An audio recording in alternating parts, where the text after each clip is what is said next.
there will be a little bit of settling down issues after lunch. We have a couple of hours at our disposal, slightly less maybe because we are running a little bit late, but we'll try and be as focused as possible. So I'll just introduce myself. My name is Shubhadeep Ghosh. I work in the Bengal Chamber of Commerce and Industry. To my left is Mr. Shubhi Chakraborty, President of the Bengal Chamber of Commerce and Industry. And to his left is Mr. Ambarish Dasgupta, who is a former President of the Bengal Chamber of Commerce and Industry and Senior Partner of Inquiry Consulting, our knowledge partners for this program and for this activity. Just a few, things about how we thought of running this session. We are all, here to brainstorm. So all our participants, you will all speak. You will all, share your, perspectives. And me and my colleagues will take copious notes. Last evening, we had shared with you all who are featuring in this session a draft, very preliminary draft charter, which we thought we may or may not think of agreeing upon today. And if we, arrive at some sort of a consensus, some sort of a view as to how to take this proposed working together forward in the next, few months and years, then we will, write that down and we will make that kind of a vision document for us. We can call it a charter, vision document, some sort of a plan forward. And towards the later part of the afternoon, around 4:30, 4:45-ish, we will have a brief media interaction where all of you will be there. And we can sort of formally announce whatever we have arrived at. So I'll stop here now. Over to the moderator for this session, Mr. Ambarish Dasgupta, to take forward the discussions. So, good afternoon, ladies and gentlemen. Thank you, Mr. Ghosh. To moderate this session, I have thought about 10 points, and I will just speak on those 10 points, which will give you the purpose of this session. This session is definitely a session for ideation, but this session also has a clear objective of coming out with an outcome, with a paper, which will be read out to you at the end of the day, as Shubhadeep mentioned. Now, what is that paper about and why are we doing this? That I have tried to summarize in 10 points. So I will give you my 10-point summarization of the entire 2 hours proceedings, objectives of that. Point number 1, which came out in the morning meeting also, the Indo-Pacific does not have a formal identity, a proper chamber, a consortium, a locus standi, or even a formal representation in any form. It is scattered amongst multiple agreements, but useful agreements, but scattered into multiple agreements. Indo-Pacific therefore remains still a concept, but now needs to move to get into commissioning from the concept stage. That's point number 1. Point number 2 is Indo-Pacific has multiple trade, security, economic and other agreements within the self countries amongst the participating nations within Indo-Pacific. We discussed this in the morning session also. And those various agreements may sometimes have clauses which could be, I'm not sure whether they are, conflicting, overriding, adjoining or complementary. A standard coordinating body must take control, or at least, if not control may be a bad word, but at least take stock of the various clauses countries have signed if the Pacific Initiative is not to be stultified but to be progressed seriously. The third point here is the bodies here who have assembled, I understand, are not empowered bodies. I mean, there would be definitely with the ministry or with the bureaucrats, but they are very strong advocacy bodies, quasi-government or parastatal bodies who have come here, which can take initiatives to create an empowering forum. So we can create a robust and powerful lobbying or advocacy forum or initiative that can get into such Indo-Pacific economic activism, intellectual activism. Fourth point is BCCI has taken an initiative to produce a concept of an unified chamber and its charter, which, as Shubhadeep mentioned, has been circulated. The charter states, among various other things, why such bodies must come together, their scope of operations, the governance mechanism, and how the outcome of such a chamber would be measured. The fifth point is that today's discussion will be primarily around that. The discussion seeks your opinions on the Indo-Pacific coordinating body, the formation or the purpose or the utility or the formation of a chamber like that, having members from all the participating nations, if not all, but most. Sixth one is the chamber should diligently take stock, and this is very important, I feel. The chamber should diligently take stock of all the agreements that each country has signed up so far with other Indo-Pacific members or even with countries outside Indo-Pacific, take into consideration the newer trade expectations that world regulatory bodies have now advocated, which we heard in the morning over environment, social inclusivity, MSME, the very women empowerment, livelihood generation, the many things on the ESG side. Upholding the UN SDG targets, the COP targets, the MSME targets, ethics and few other things, and therefore try creating a multilateral mother agreement between all countries, tenets of which can be picked up while such member nations go for creating any bilateral or their own unilateral agreements. The seventh one is the chamber should preferably also identify some areas of common interest. For example, innovation and skill development within the Pacific. Tech, logistics, we heard maritime in the morning, digital or physical infra, sourcing of the funds, where will the funds be coming from in such Indo-Pacific initiative, and other areas, and can create a priority list. They should identify every country's assets in their natural resources, their product maps, capabilities, import-export patterns, and work out models to see how intra-Indo-Pacific trade can be enhanced. The eighth one is that they should continuously research to find common threads among these multicultural, multi-product, multilinguistic, multi-religion, diverse anthropological communities. The ninth one is, I think such a well-coordinated effort between the countries is essential, if not all, but at least some of them. No single forum will drive the interest of these countries together. We have heard of other such forums like ASEAN, SAARC, East Asia, and many others, forums or trade bodies or agreements which define the performance of the participating nations. A similar such should be done for entire Indo-Pacific too. And lastly, I compliment BCCI for taking the initiative to create one. They have engaged us in theory as a knowledge partner for helping them out on that. Therefore, I'm requesting Shubhadeep Ghosh, the Director General BCCI, to first enlighten on the thoughts of that document carries, in case we have not all been able to read that, its salient features and his thoughts on the way forward. After Shubhadeep is done with his 5 to 7 minutes of speech, I will go in a counterclockwise manner with all the consuls, the trade bodies, the representatives of the various countries, at least sitting on the first row, take their views and then open it to all audiences. And there are scribers and people who are taking notes of the session, and all summarization of this, Shubhadeep, I understand, will go into an agreement or into a document that we will be publishing in the afternoon. Thank you, and over to Shubhadeep. Thank you, sir. I'll be very, very brief. Actually, the document has been uploaded on our website, bengalchamber.com, and I will request our colleagues to just take you to the the page proper so that you can kind of take note of the path, and maybe you can download it later on. Essentially, whatever we have talked about this morning has been a subject of this position paper, and we wanted to call it a position paper because it should sort of signify or maybe outline as to where we stand, and it talks about certain some of the sort of new issues in trade, or some of the new sort of partnerships or focus areas that regional trade has taken in the form of unilateralism.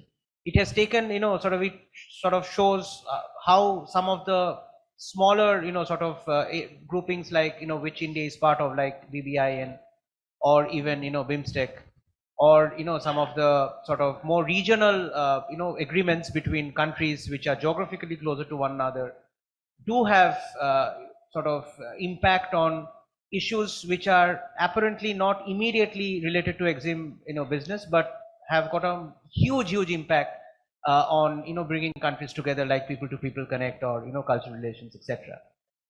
But speaking on the on the perspectives of whatever we have discussed, I think I have taken notes this morning, and I have found out that four issues came up, one way or the other. One was trade focus, okay, supply chain issues, less of procedural problems. Trade should be more seamless, more efficient, multimodal logistics. The fact that the whole, region is very much, sort of maritime focused. The fact that, we should be a little bit sectoral and see where the low hanging fruits are. If we can actually find out some of the sectors where, countries can more easily collaborate. Let's say, for instance, tourism. I mean, I think the Nepal India Chamber of Commerce, ma'am, you'll speak on the subject a little bit later. One thing was, of course, it came up in the form of ESG, but the focus on SDGs and, the sustainable development goals and, sort of the responsibilities of trade towards, the UN SDGs, the 17 UN SDGs, that has got to come up. And one area I thought personally is, of course, Mr. Dasgupta talked about the value chain aspect. And one area which I don't think was covered that much, but I think will have a lot of potential for collaboration is agriculture. Because this particular, region has got a lot of say in agriculture, in, sort of, even in, in climate change mitigation.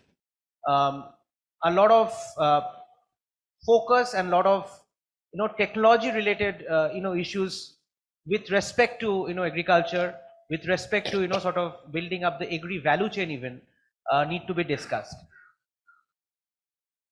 In my personal opinion, as, as an employee of a Chamber of Commerce for more than 2 decades, I can say why we thought about this is because in my experience, I have seen that a lot of international trade issues can actually be taken care of without the government getting involved. And it can actually, sort of be much easier to sort of transact business if chambers of commerce, which are custodians of business in, various countries, keep talking. I was talking to our, friend from Malaysia this morning, and one issue that came up, Mr. Thakur Das Narayan Das, I think, he's there in the room somewhere. One issue which came up was that as we trade, there will be disputes. So maybe we can focus on, a very robust dispute settlement mechanism. Maybe talk about arbitration, but more importantly, maybe talk about mediation. Maybe learn from best practices in this region, because in this region there are, certain, hubs for, arbitration and mediation, as we, talk about trade and other, business sort of exchanges. There can be issues, and again, we discussed it a little bit in the morning session. There can be issues on empowerment. There can be issues on cultural connect. These are, so-called soft areas, but I believe that these are sort of areas where, we can actually, create a lot of cohesiveness and a lot of and achieve a lot of, quicker results.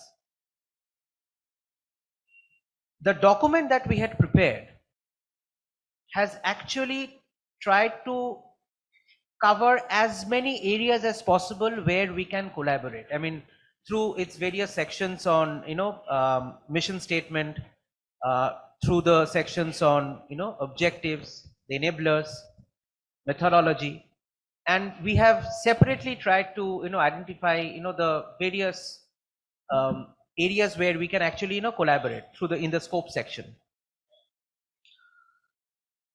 So I will stop here now, and I will request the moderator to, sort of take the views of other chambers, and then we can go ahead and conclude at least some of the low-hanging fruits that are in front of us. Thank you. Now go to the Royal Thai Consul General in Kolkata.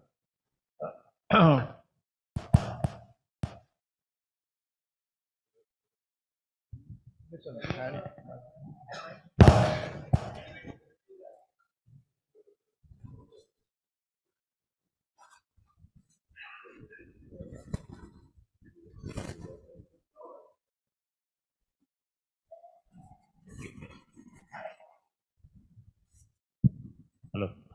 Hello. Good afternoon. Name is Piyapana Tipatya, Deputy Consul General of Thailand. Present and distinguished participants, I represent, of course, the role of the government, and Thailand is also representing with another speaker, which I hope that she will be joining online from.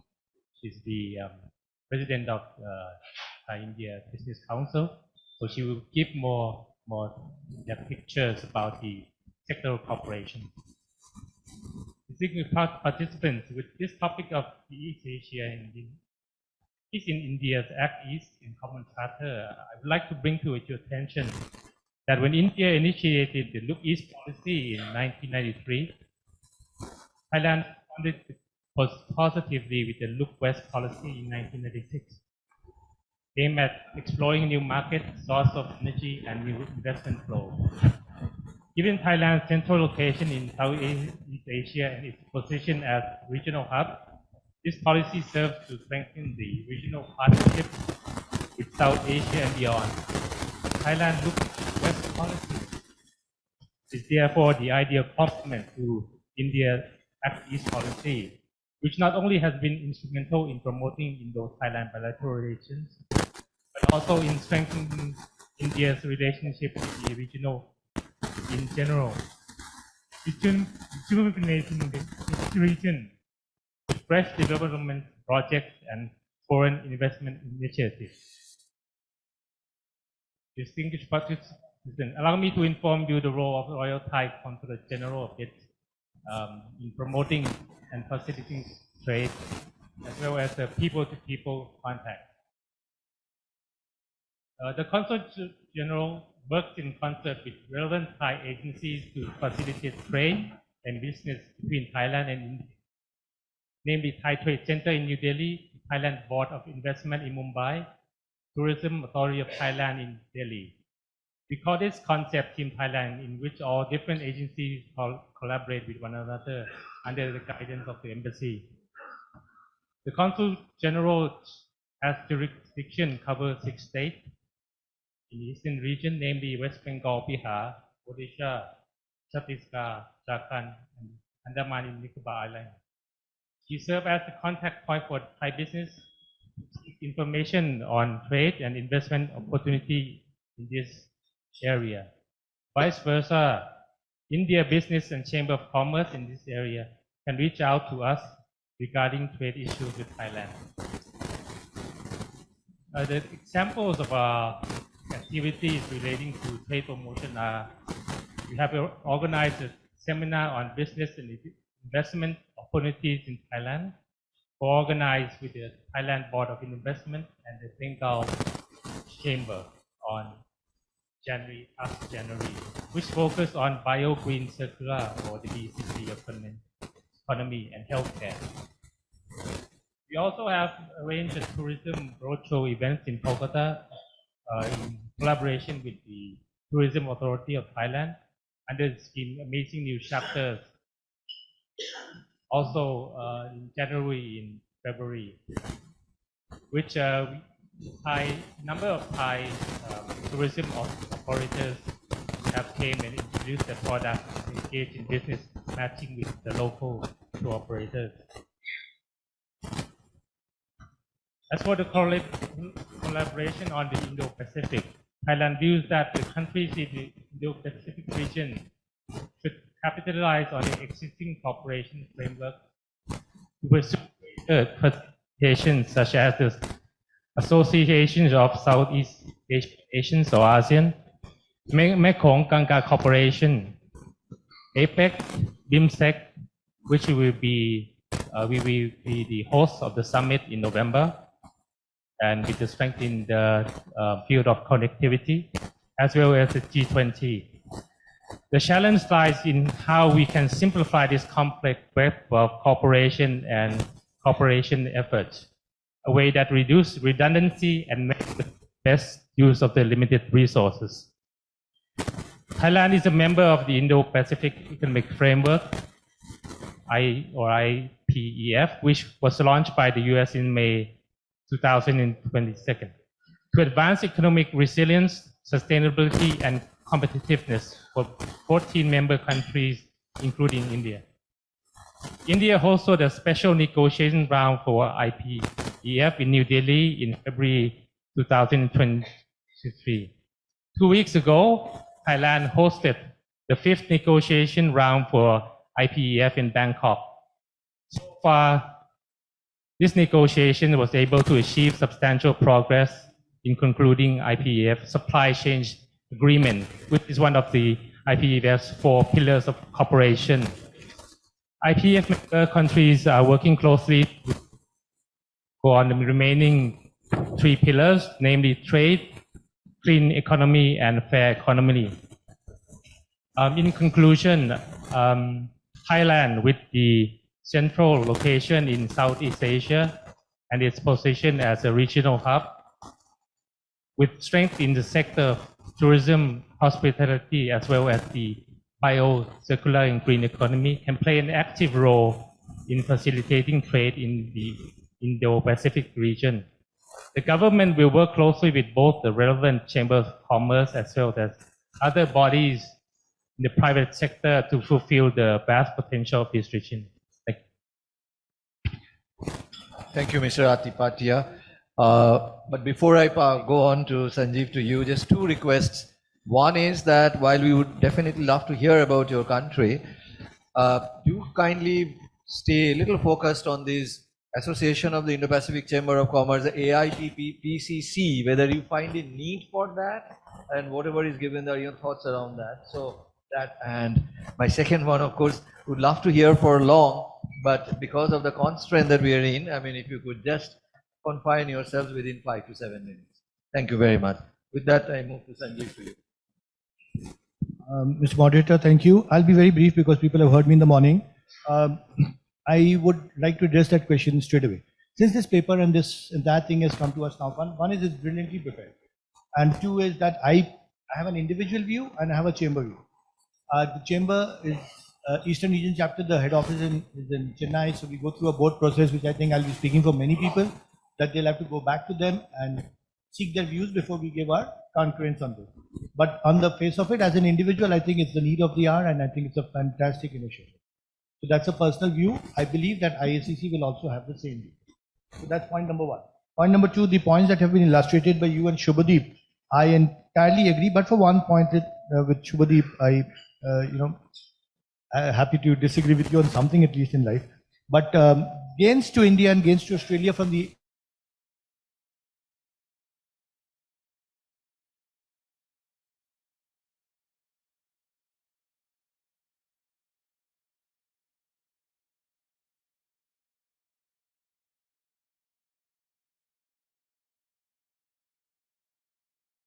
gets commitments in banking, insurance, financial services, business services, and opens up opportunities in computer-related services, telecom, construction, health, and environmental services. That would, if those can be added onto this document, it would be nice. I am skipping the entire thing about India and Australia because I've already said most of the meat of the arguments in the morning. So if those clauses can be incorporated here, that would be very, very good. 2 is, I think we would be very happy to be associated. Your research team has done, you and your research team have done a great job. I was also very happy to hear about tourism that you mentioned. And we in the Australian thing has been talking about a lot about sports tourism. And that's something that we would like this to be also put into the whole thing. Sports tourism, yes. But I think India and Australia have tacitly come to an agreement that we will not we'll collaborate in everything. But we will definitely not collaborate in one thing, and that's cricket. Because the last 3 weeks we have demonstrated, if we collaborated in cricket, I won't know what will happen to the rest of the world. But anyway, sports tourism is very, very interesting. We could also think about a lot of defense. Maritime has been spoken about a lot. Critical minerals across this segment is rich with such things. And Finally, I would say, yeah, I don't know whether I heard you correctly, Shubhadeep, about a lot of things can be done without government. Well, the Yes. government is a regulator, so I said that not without the government. I said that a lot of things can be resolved internally without the government stepping in. Oh, that I completely agree. I mean, but the only thing is government is not only a regulator, but it's a facilitator, it's a logistics guy, it's a promotional, it's statutory and everything. I mean, I have that standard cliche of mine that a government is like a spouse, you can't do with one, you can't do without one. So I thank you, I congratulate you for this endeavor, and we would be happy to participate in it in letter and spirit. Thank you. Thank you. Thank you. So your points are noted, Sanjeev. One thing is that this paper, BCCI has mainly tried to point out the SOP of how the association will run, not gone into the identification of the industries or all, which would anyway be bilateral discussions that will continue. We appreciate that you like the concept. We've covered a few industries. We've covered a few industries, but you have liked the concept and your points are well noted. May I now move to Bhutan, please? Good afternoon. Thank you. Coming together is a beginning. Keeping together is a progress. Working together is a success. And I wish to begin my brief remarks with these great quotes. Eminent personalities, distinguished delegates, ladies and gentlemen. It is an immense pleasure and a deep sense of community, and that I stand before you all today, representing the Bhutan Chamber of Commerce and Industry, it's also called BCCI, to discuss on the topic of paramount importance, collaboration and regional cooperation towards common goal in an Indo-Pacific. As we gathered at the prestigious Indian Economic Conclave, we find ourselves at the pivotal juncture where the principle of cooperation, shared inspiration must guide our path towards prosperous future. Indo-Pacific is not just a geographical entity, it embodies the convergence of culture in economy. This vast expanse with its abundant resources and diverse population holds unparalleled potential for growth, innovation and progress. It is in the best interest of every nation to foster collaboration, as together we can transform challenges into opportunities, lay the foundation for sustainable development. Bhutan may be a humble size, but Bhutan is graduating from LDC status in December 2023 as a significant milestone for Bhutan, as it reflects the country's progress in terms of economic development and human well-being. Bhutan's graduation from LDC status is a testament to its effort to improve living standard, reduce poverty and promote sustainable development.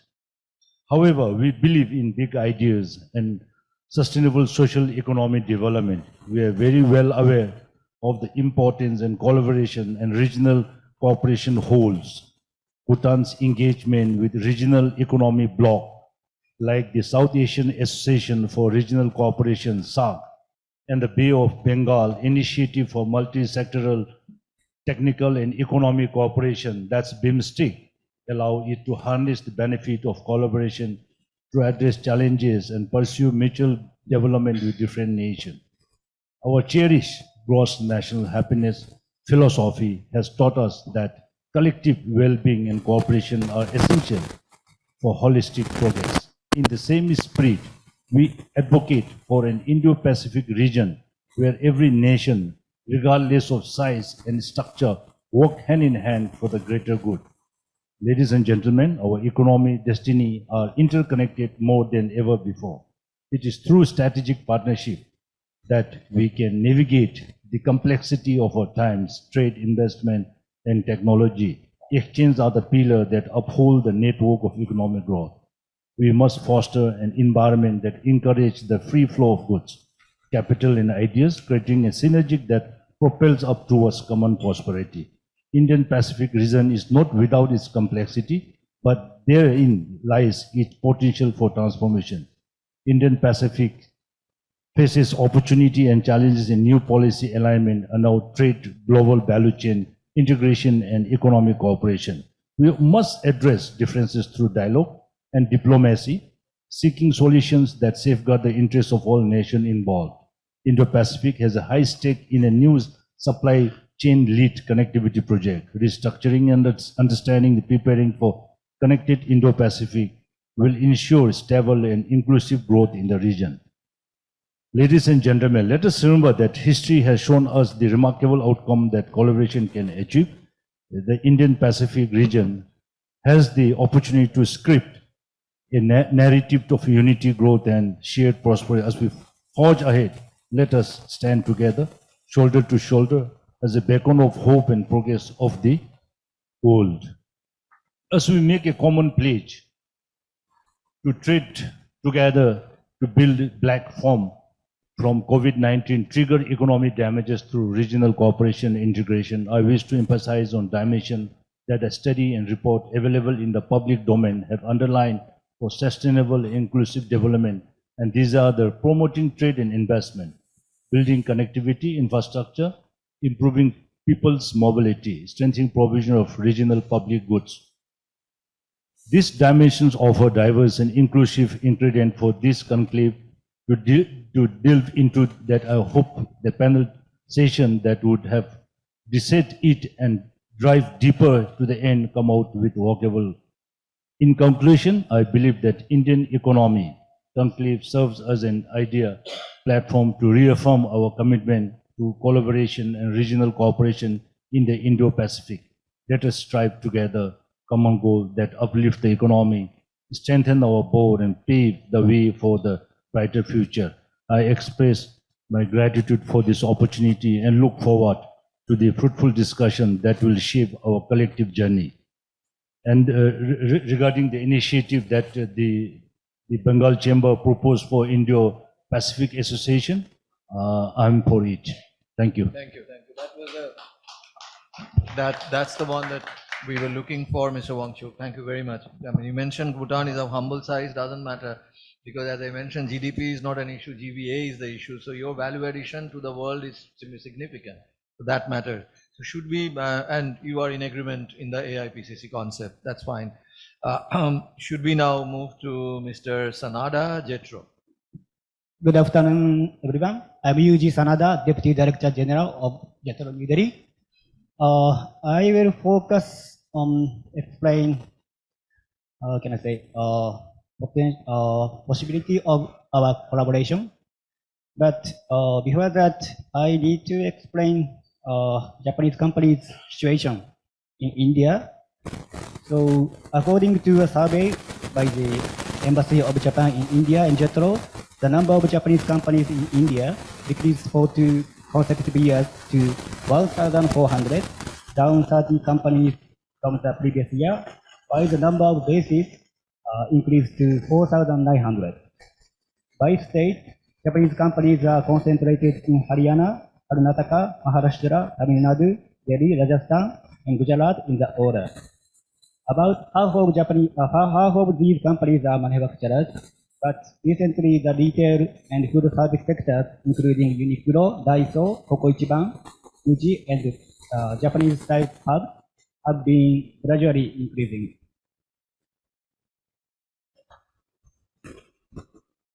According to JETRO's annual survey of Japanese companies operating overseas conducted last year, around 73% of Japanese companies in India said that they expected to expand their businesses in the next 1 to 2 years. It was the highest percentage in the world. In addition, 72% of Japanese companies in India answered that they expect their operating profit to be in the black. Although it has been said that it takes 10 years to turn a profit in India. The number of Japanese companies in India has been slightly decreasing for 2 consecutive years after peaking at 1,455 in 2020. But the number of companies is expected to grow in the future as investment consultation with JETRO are increasing. The survey also addressed management issues. The common management issues across all regions and industries in Asia and Oceania were rising employee wages, followed by rising procurement costs and exchange rate fluctuation. On the other hand, rising employee wages and rising procurement costs were ranked high in India as well, but complicated procedure of custom clearance and tax burden also ranked high as unique issues in India. Japan Chamber of Commerce and Industry in India, JCCII, in cooperation with the Embassy of Japan in India and JETRO, annually complies requests from Japanese companies in India to the Indian government to improve the business development and submit proposal to DPIIT. JETRO complies the proposals as Secretary at Business Environment Enhancement Committee in JCCII. 70 proposals were submitted last fiscal year, and approximately 85 proposals are scheduled for submission this fiscal year, including continuing proposals. The proposal includes GST taxation on the reimbursement of salaries of Japanese expatriates, infrastructure development, revision of corporate tax rate for foreign banks, early conclusion of joint credit mechanism between Japan and India, unification of content of certificate of origin to be submitted at the time of import using the Japan-India SEPA, improvement of Bureau of Indian Standards is processes, and expediting of patent examinations, etc. DPIIT will comply the responses from the competent ministries and agencies and submit a written response to JCCII. While the ministries and agencies of India, each committee of JCCII and individual company will hold individual discussion to resolve the issues. In addition, since last year, the fast track mechanism FTM have been established under the India-Japan Industrial Competitiveness Partnership between the Japan Ministry of Economy, Trade and Industry and the Indian Ministry of Commerce and Industry.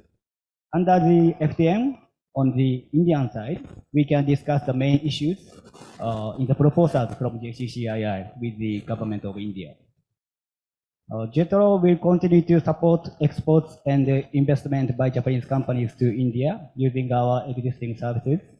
And we'll also work with the Embassy of Japan in India and JCCII to resolve issues faced by Japanese companies in India. If companies from other countries have same issues as Japanese companies in India, we may be able to work together to appeal to the Indian government to improve the business environment. So we sometimes share the issues that each company faces and what we are doing to resolve with Kotora-san. In addition, JETRO is open to supporting Japanese companies partnering with companies from other countries to enter the Indian market or to expand their business in India in cooperation with Chamber of Commerce or government agencies from other countries.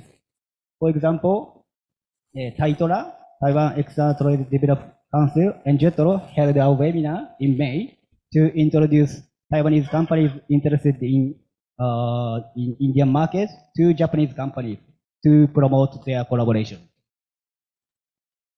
Okay, that's all from my side. Thank you. Thank you for your attention. Thank you, Mr. Sadana. Thank you. So you are in agreement with the concept of an AIPCC. Fine. So noted that down. Then now move to Mr. Park Potra. Good afternoon, ladies and gentlemen. My name is Byung-Guk Park. I'm from Korea Trade Office. Distinguished attendees, esteemed leaders in the industry, ladies and gentlemen. Participating in this session of Indo-Pacific Economic Conclave is a privilege. The Indo-Pacific region has emerged as a central hub for global economic expansion, trade, and strategic alliances. In this ever-evolving environment, India and South Korea share common strategic goals, and we are firmly committed to bolstering our collaboration and regional cooperation to achieve these shared objectives. Our two nations are dedicated to deepening our involvement in the Indo-Pacific, guided by a collective vision aimed at nurturing a sustainable platform for cross-border economic opportunities, expanded market access, and enhanced cooperation. In December 2022, South Korea unveiled its ambitious Indo-Pacific strategy, marking a significant milestone in its regional engagement. Specifically, within South Asia, South Korea places considerable importance on strengthening its special strategic partnership with India, recognizing India's immense growth potential, characterized by having the world's largest population. Key comments of this bilateral relationship include high-level exchanges and cooperation under the South Korea-India Comprehensive Economic Partnership Agreement, CEPA. Through these initiatives, India and Korea are actively working to elevate CEPA to a cornerstone of our collaboration, promoting economic growth and improving connectivity. Over the past decade, the bilateral relationship between India and South Korea has seen remarkable growth, particularly in the realm of trade and economic cooperation. Trade between our two nations consistently surpassed the $20 billion mark, reflecting a deepening economic integration. In 2021, the value of bilateral trade between the two countries stood at $23.7 billion. And in 2022, bilateral trade between India and Korea surged by 17.3% to reach $27.8 billion. In our pursuit of collaboration and regional cooperation, India and South Korea can focus on several critical aspects that hold the potential to reshape the Indo-Pacific landscape. First, streamlining cargo shipment and logistics. Enhancing cargo shipment and logistics infrastructure is of paramount importance for facilitating seamless trade and improved connectivity. Investment in this sector can increase supply chain efficiency and reduce transportation costs, ultimately fostering economic growth in the region. Second, advancing supply chain integration. India and South Korea can strive for deeper supply chain integration within the Indo-Pacific. By aligning their manufacturing and production facilities, both nations can contribute to the development of a regional value chain, enhancing competitiveness and resilience. Third, energy and infrastructure development. Concentrating on the energy sector and infrastructure development can have a transformative impact on the region. Collaboration in areas like renewable energy and sustainable infrastructure projects can drive economic development while addressing environmental concerns. Fourth, collaboration in India's cold storage sector.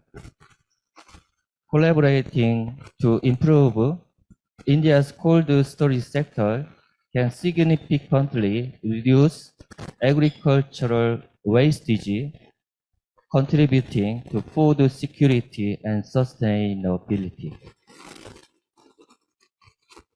Moreover, to enhance business alignment and attract investment opportunities, it is crucial to streamline customs clearance procedure in Eastern India.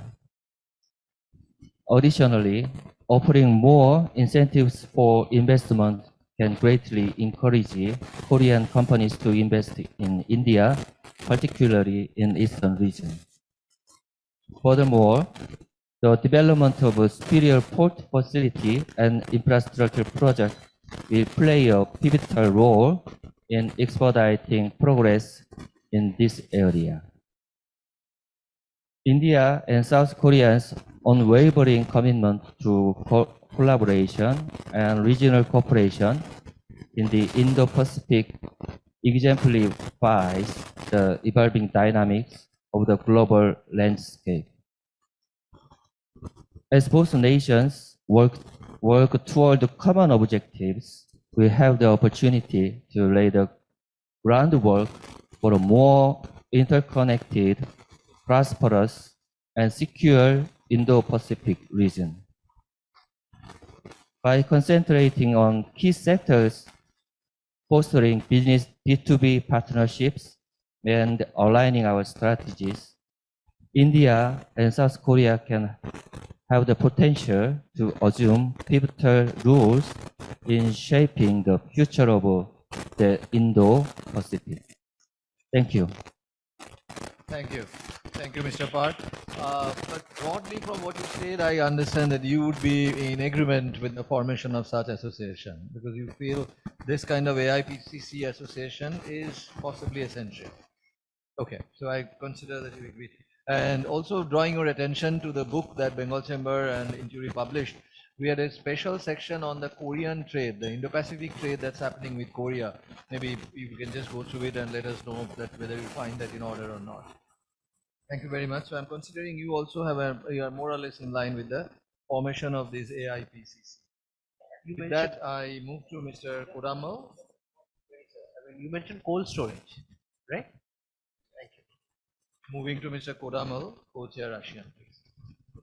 Good afternoon, Mr. President, members of BCC, distinguished guests and personalities who are here today. It's a great honor to be here with you all to share my views on the special subject of Indo-Pacific Chambers networking. I come from the ASEAN India Business Council for Malaysia, being the co-chair for ASEAN. And I think, from my views, ASEAN is a very important partner to India. Vasudhaiva Kutumbakam, which is the slogan of a G20. The world is ours together. And if you look at it, ASEAN is the neighbor of India. And we share the same borders and our culture, which we've been having for centuries. We are not talking about trade or business or knowing each other now. We have known each other for thousands of years. In fact, if you look at it, this wonderful place, Calcutta, when East India Company was trading, it was trading in places like Singapore, Malaysia, and Australia. So, we have got a history behind us. While having said that, what is it that we are lacking, that we are still not moving forward? You can look around the whole world, but there's nothing better than your neighbors. ASEAN has got a population of 650 million. India has got a population of 1.6 billion. You just imagine, you compare these numbers together, you've got about 2.3 billion people, and yet we see there are some areas which we are not looking at and we are not moving forward. ASEAN became a dialogue partner with India 30 years ago. Now it's a strategic partner. 12 years ago, India's trade, bilateral trade with ASEAN was 13 million. Today it's 150 billion. From 13 billion to 150 billion, it's progress, but it is not enough. If you look at the Indian diaspora, you can compare with the figures in America, with 4 million over people there, but if you take it within ASEAN, we too are close or little above 4 million. So this clearly proves that we have got our roots, we have got our connections, we know each other very well, but I come back to the point again. What now? How are we going to move forward? We have been talking of India's GDP growing. India will become the 5th largest GDP in the world in due course. These are all wonderful things for us. So what is more important? With India's growth, how can India and ASEAN benefit from each other? Let's go through that, which is very important. We have been having the ASEAN-India FTA, which was signed 12 years ago, and up to now we have not reviewed it. My dear Secretary from the Chamber did mention that the chambers can use their connection or help to get things sorted out. Even negotiating at the tables with ministers, it has taken us 12 years, and now we have got the news that the FTA will be only reviewed in 2025. So there are some things which we must understand. While the business community, while the chambers, because I link with most of the chambers in India and in ASEAN, while the chambers are putting their effort forward to see that things move, we still need to see how it's going to be done. We all, working with the chambers, we also have got our different views. If the chambers in India today, if you go to it throughout India, you have got 29 states and 29 different states. You have got 29 different chambers. 29 different chambers have got 29 different opinions. Even in chamber, I was telling the minister that can all the Indian chambers collectively come under one body? I think now 4 or 5 of them have already come close. They have a dialogue together and they're moving forward, which is very encouraging. If this happens also on the ASEAN side, we can collectively take this agenda forward. Now, what do we need? That's the question. I think there are a lot of pillars which we have been talking about. We have been talking about the growth in various areas. But what I personally feel, that if we need to grow further, we need to support 3 pillars. The first pillar is SMEs, because we have 97% of the businesses within ASEAN and India who are SMEs. We have to look into that. We have to support the youth to take them forward. We can all have contacts. Today we have come here, we have met a lot of people, we have exchanged our cards, we have said hi and we'll say bye and go back. But where is the connection? We have to create the connection, not only the contact.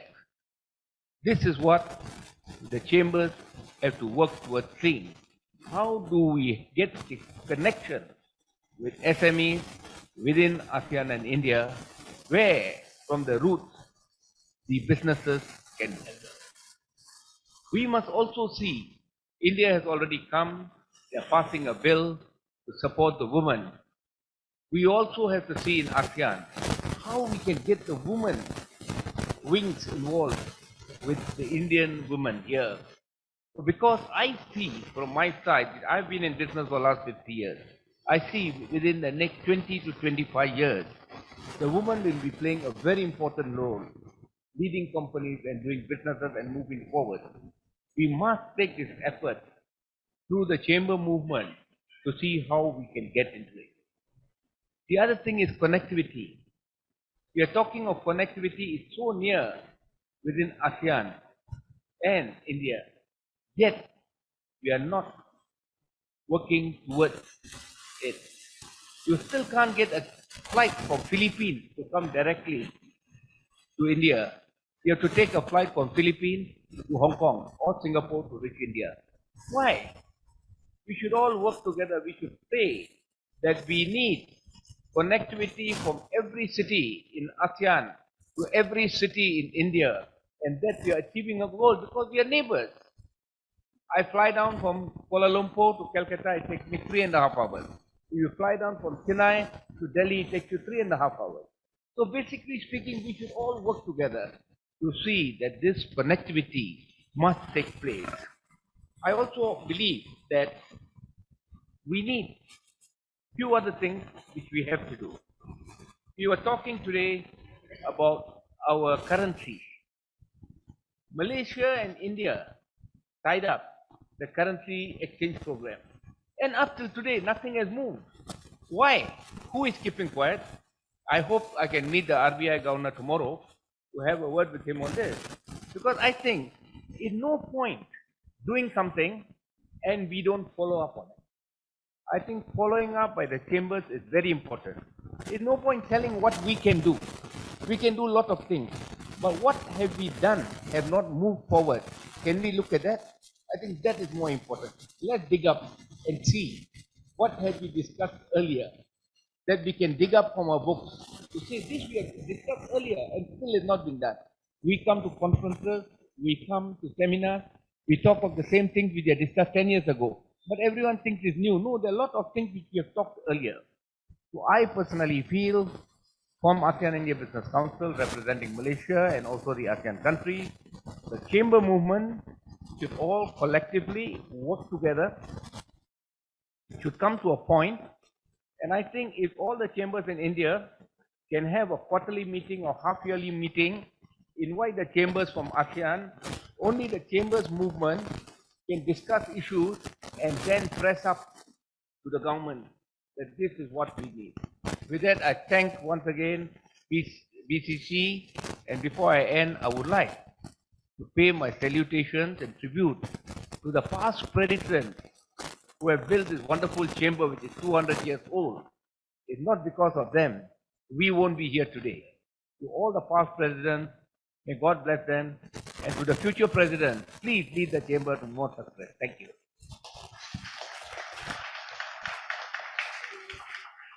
Thank you, Mr. Kodammal.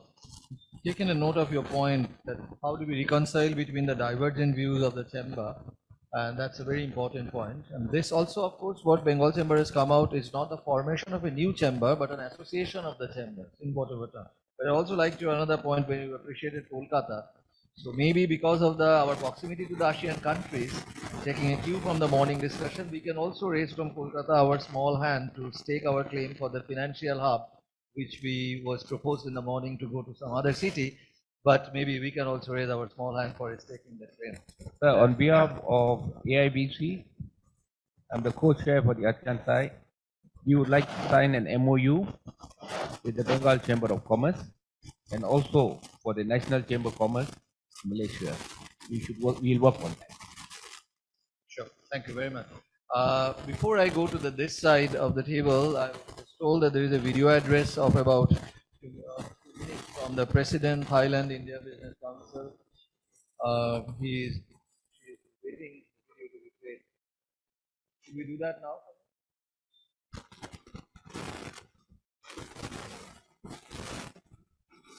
Where will the video? How will this? Is it ready? How will I? You're behind the screen.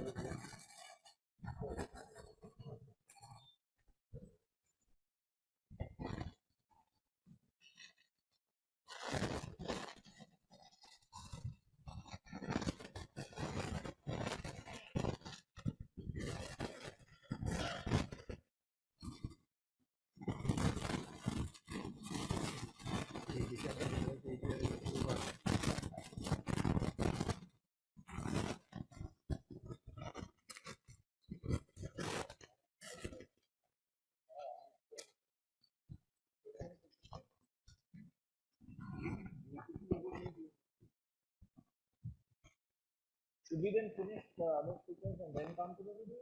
Okay, fine. As I can't see all the names, so I will go by the name in the order that's given to me here, so that I don't miss out any chambers. So may I now request Miss Carrie Arun, Principal Commercial Officer, responsible for sharing. Great. Hello. Can you guys hear me okay?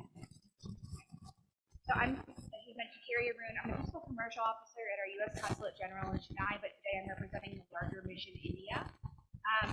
I'm with the U.S. Department of Commerce for the Trade and Investment Agency for the United States government. Consul General Pavic made a number of wonderful remarks and discussed our programs and partnerships under IPEF, the Quad, ISET, a number of things this morning, so I'm not going to rehash those. I would say that we welcome industry working together to resolve challenges that are faced by business. And so in that regard, we work with each of your chambers of industry in whatever country you're representing already. And so I can't say on behalf of the US government that we agree with the formation of a chamber, but I think it's warranted and I think it's a great idea in my personal opinion. So if that's okay. Because really the best scenario for trade and investment is one where governments don't need to get involved. When industry can work industry to industry or industry to government, that's the perfect scenario, right? Because then you don't need us, which means everything's working well and everything is working as well as it can be. In that regard, you know, we work in particular here in India, we work to bring U.S. industry to the market to help bring technology, expertise, and know-how from the United States to help India and other countries achieve their overarching goals. We help Indian companies expand their businesses. We help them connect with business in the United States. We also help them invest in the United States and connect with other markets around the world. We strongly believe that trade is cyclical. Trade begets trade. So the more we do in India or Vietnam or Bhutan, or any of the countries that are part of the Indo-Pacific, the better it will be for the region as a whole. So, you know, we really work to promote clean energy. We want to ensure that the region has access to all of the different types of technologies. We also want to support minority in business, including women-owned businesses and opportunities. We're looking for numbers of ways to promote those opportunities. In particular, here in India, we're bringing a delegation of energy and you want to use that one? We're bringing a delegation of environmental technology and energy companies here in March. That was announced a couple of months ago when our Secretary Gina Raimondo was here. We are also supporting workforce development and workforce training in addition to higher education to help close the skilling gap. We have a trade mission coming of a number of U.S. universities. They'll visit South India. This is a follow-on activity from a large trade mission that we brought from the United States of U.S. Universities last September. That'll be in February. We're constantly taking delegations of Indian companies and companies from Vietnam and companies from Japan, really around the world, every country in the Indo-Pacific, to trade shows, not just in the United States, but regional trade shows where they can gain access to cutting edge leading technology that'll help with their transformations and help their independent countries meet their longer term goals. So, you know, we can be a partner and a convener for the new Association of Chambers. We'd be happy to support that chamber. We'd be happy to support any of the individual chambers that are here today. If you don't know who the U.S. Department of Commerce representative is at your mission in your particular country, feel free to contact me and we'd be happy to work with you to help you gain access to those folks, those resources and tools. And I know we're short on time, so I don't want to go too far, but you know, we want to help everyone achieve the larger goals and support in this transition as we promote the economic framework under IPEF. Thank you. I'll leave it there. Thank you, Carrie. No, that's really a big assuring thing that you're in principle. supporting and you were extending your hand. I mean, though you were leaving for the Indo-Pacific, all that AIPCC for their self-determination, but you were also extending your hand for their support. Now, one point which you mentioned that is very essential, we haven't heard much about that in the morning also. There is a lack of an educational equilibrium in the Indo-Pacific because the degree, there's a huge variation in the and their US participation to really bring their education level at an uniform level and equilibrium in the Indo-Pacific will be very important. So, yeah, the American also like the US, they extend their support. Thanks. So we're working on workforce development, skilling, not just in here in India, but around the world. And some of that is simply through educational partnerships, but it's also some of that will be based on some of the models that we use in the United States for post-secondary education, which includes colleges and technical training and apprenticeship programs.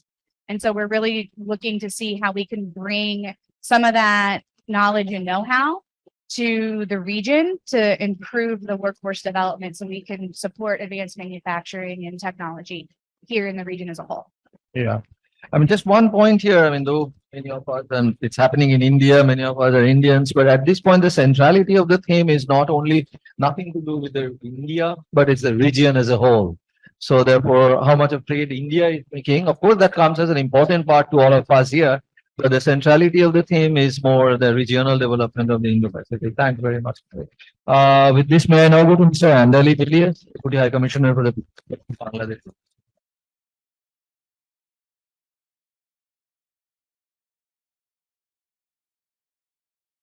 So much. First of all, thank you so much for having me here. It's a great honor. I've been here before and always I'm very happy with I know that a lot of this stuff has been going on. Colleagues prepared a speech for me. I'm not doing it back. Just a couple of 2 points. One is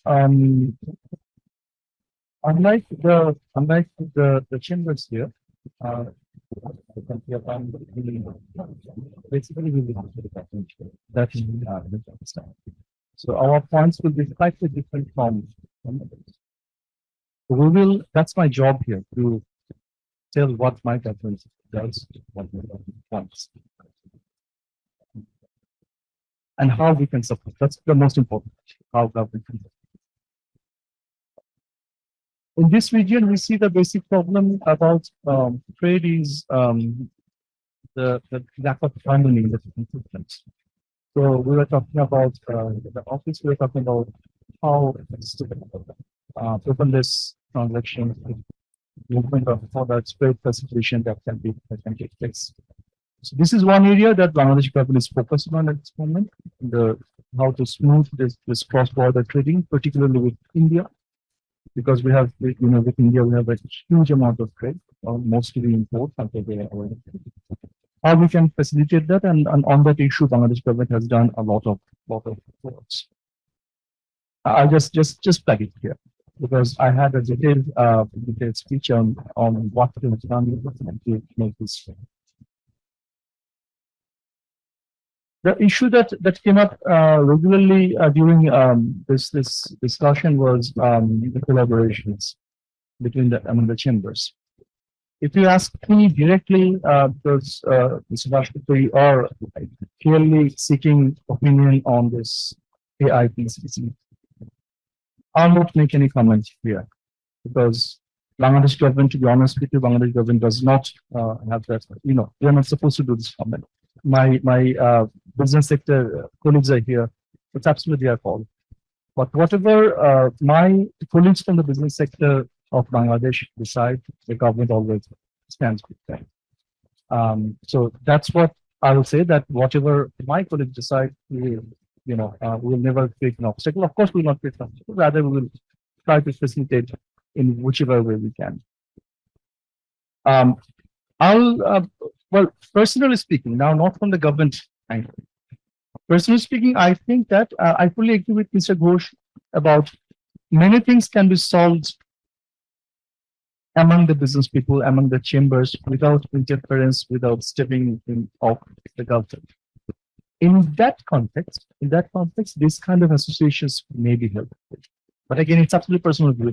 Please don't take it on the GOV view, the Governor Bangladesh view. A very simplistic example. Maybe again, a very simplistic hypothetical example I'm giving here. Maybe I want to export something to India, one of Bangladeshi products, product X. We export it for a couple of years. We see there's good opportunity. Then we get slapped by anti-dumping duties. By the government, right? And the duty is imposed by the government, not by the chamber. But why is the Indian government, again a hypothetical example, and I'm sure it's true for everyone here. Why is Indian government slapping that anti-dumping duty? Because it was proposed to them by the chamber. It was proposed to them by the business people of India. But look, this is creating problem for us. Please slap anti-dumping duty. So government does these things at the advice of the chambers. So when the two chambers of India and Bangladesh that deal with that particular product, that have business people, members who deal with that product, they can discuss among themselves and they can sort it out. Then government does not need to intervene. Government does not need to provide slap that anti-dumping duty. That is why we always say, please talk among yourselves so that we don't become the bad guys. That's very important. From that angle, from personal experience, I would say, yes, these kind of associations are always good. But will it be useful? Will it be effective? That I do not know. We have sub-chamber. Is that strongly effective? I do not know. We know what's happening itself. We have BIMSTEC chamber now. BIMSTEC chamber now, everyone is promoting BIMSTEC chamber. Thailand is doing a lot of things with BIMSTEC now. The next summit is in Thailand, right? BIMSTEC next summit is in Thailand. Right. So Thailand is now promoting strongly BIMSTEC chamber. We are also involved in Bangladesh, strongly involved in BIMSTEC. But end of the day, even if we look at BIMSTEC, how it evolved, how it started and why it is now. So this is a very uncertain chart path that we're taking.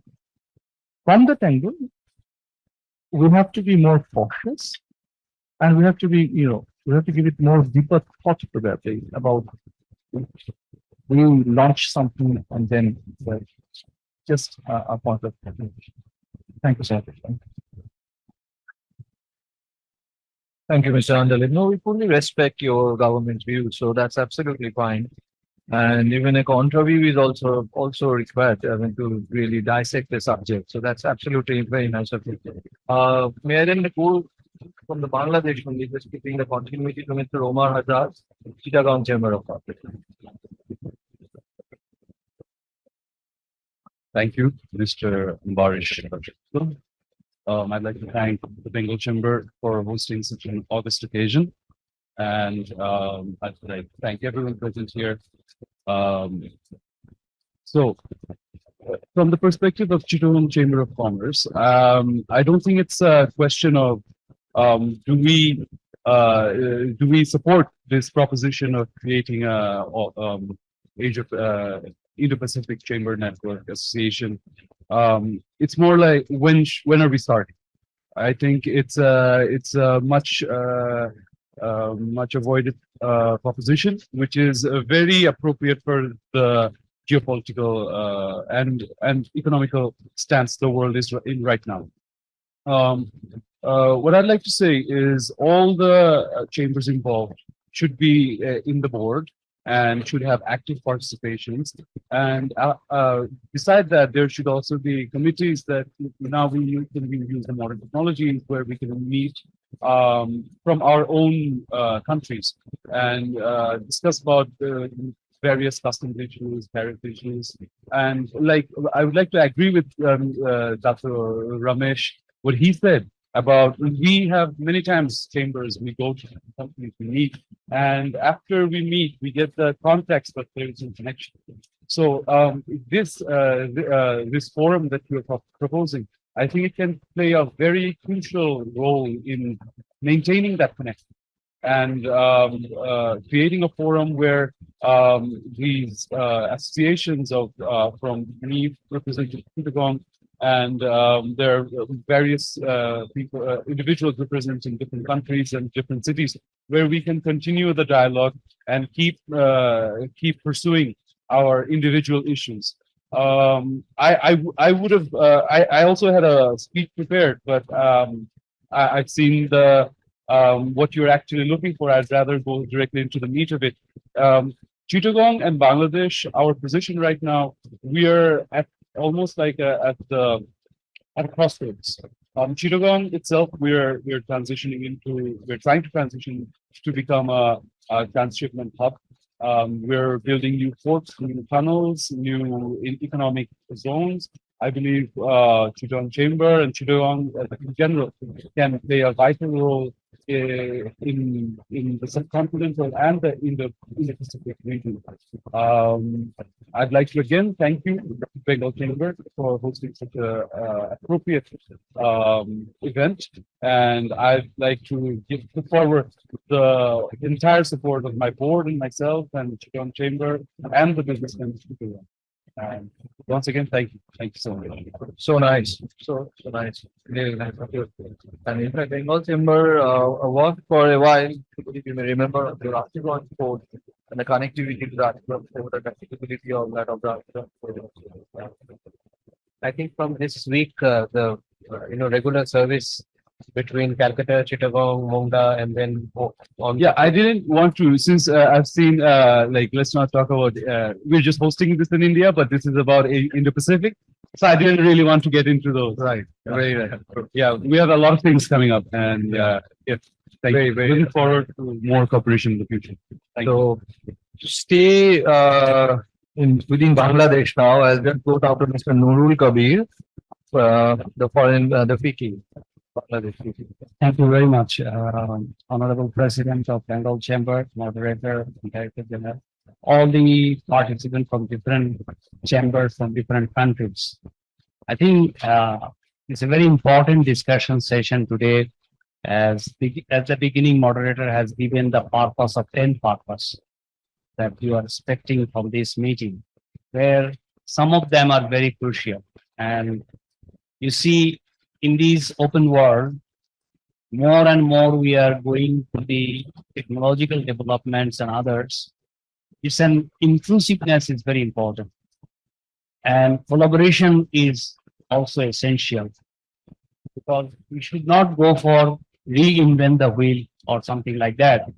But in previous time, as we have seen, that a lot of collaboration and regional cooperations has been established, like SARC Chamber, and the BIMSTEC, and the other, as I can see, other also few collaboration between India and other countries.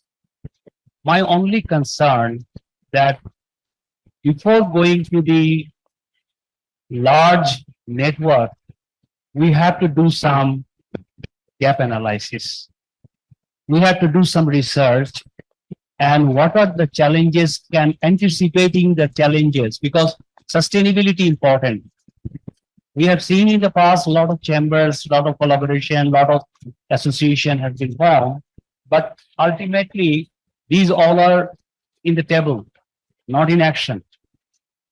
So I really appreciate the initiative of Bengal Chamber initiating such a wonderful network proposal and charter and some your position paper. I have a little time to snapshot this, but my suggestion is that there should be a complete research and gap analysis and need analysis, so that every chamber can have their own challenges and opportunities which can address.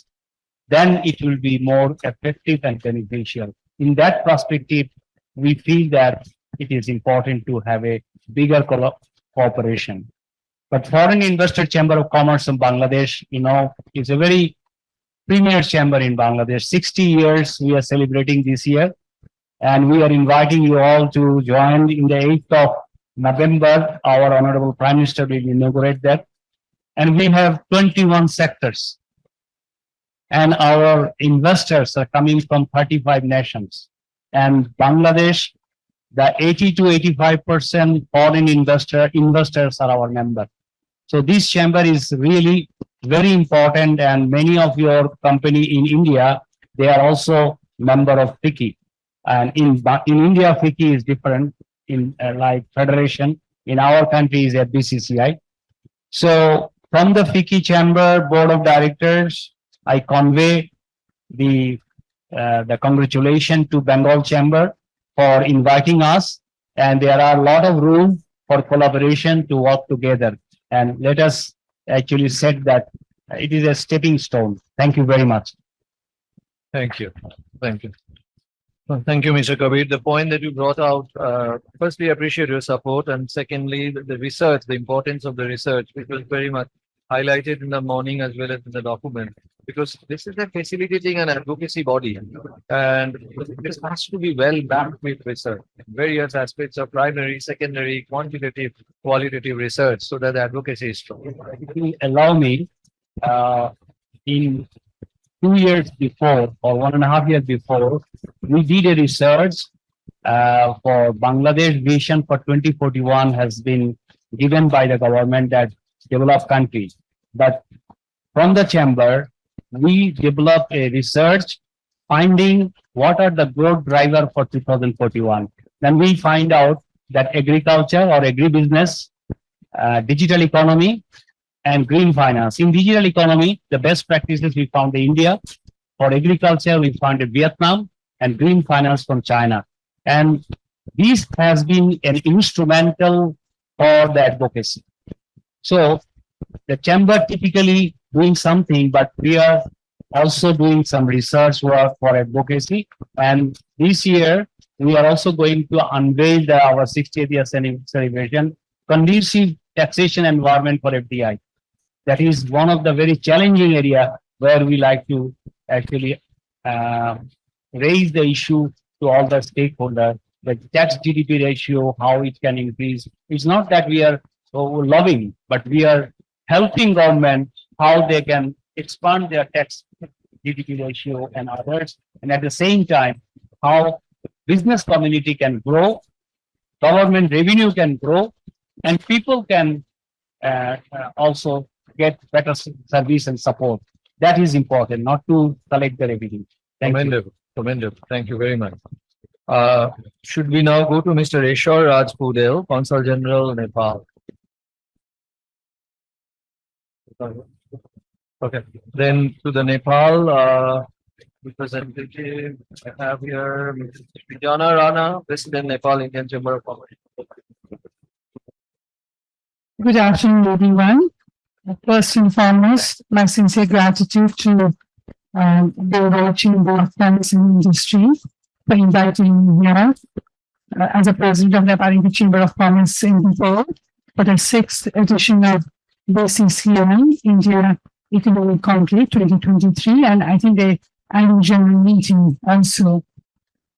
Nepal has international trade with 150 plus countries across the globe, accounting to $13.63 billion US in the fiscal year 2022-2023. Our fiscal year is mid-July to mid-July the next year. So however, Nepal's trade with India accounts almost 2/3 international trade in terms of import and export, total being $8.74 billion US during the period. So what I'm going to do is I would like to forward few of the issues that is there and also few of the suggestions. As we all know that the common thread identified in Southeast Asia and Asia collaborative work is a collaborative work. And regarding Nepal, she is a landlocked country, so the northern border in Nepal is extremely remote for third country trade. We are largely dependent on the transit routes through Indian territory, Calcutta, Haldia, and Visakhapatnam ports, and only 11% third country Indian 11% of third country trade was done through the international airport of Nepal. So you can see how much we are dependent on this. And because our air connectivity, the air trade is very, very less in number.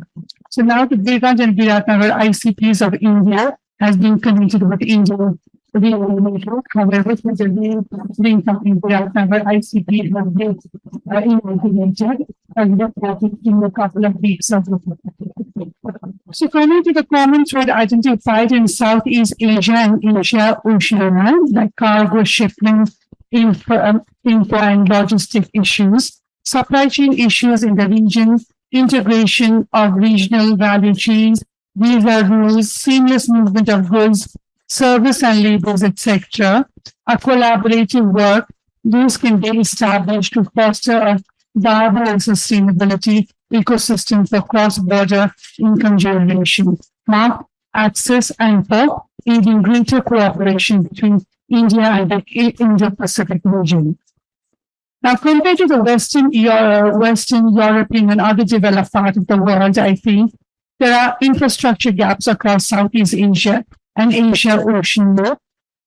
Inadequate infrastructure in terms of roads, ports, and airports remain a significant challenge, thereby limiting the economic potential of the region. We talked about the connectivity, which is still a very big issue in our region.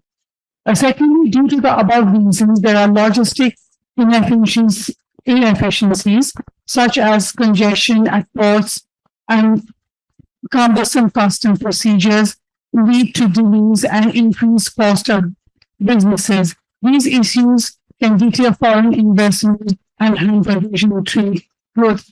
Forgive me for having too many grievances, but sometimes I feel it's so important that we talk about the issues rather than just thinking of the bigger picture. Now, thirdly, the COVID-19 pandemic exposed vulnerabilities in global and regional supply chain. The over-reliance on specific suppliers and distribution network demonstrated the need for diversification and increased resilience in supply chain management. Fourthly, many countries aspire to become more integrated into regional and global value chains, as this can drive economic growth and enhance competitiveness. However, this requires addressing barriers and promoting collaboration. Fifth, complex visa regulation and labor restriction can inhibit the movement of skilled and unskilled laborers, limiting businesses access to the workforce, the need for growth and innovation. Sixth, there is non-tariff barriers, protectionist policies, and disputes can disrupt cross-border trade and investment, undermining the potential for mutual beneficial economic cooperation. Last but not the least, growing environmental concerns such as climate change and sustainability are affecting trade practices and regulations, necessitating adjustment in production and supply chain strategies. Now, the suggestions that I would like to put forward, I think the following potential collaborative efforts to foster sustainable ecosystem is infrastructure development, collaboration on large-scale infrastructure projects such as transportation networks and energy facilities can address common infrastructure gap and improve connectivity within the region. Initiatives like the Infrastructure Investment Bank can facilitate financing for such projects. Trade agreement, expanding and simplifying trade agreements among countries in the region can significantly reduce trade barriers and promote economic integration.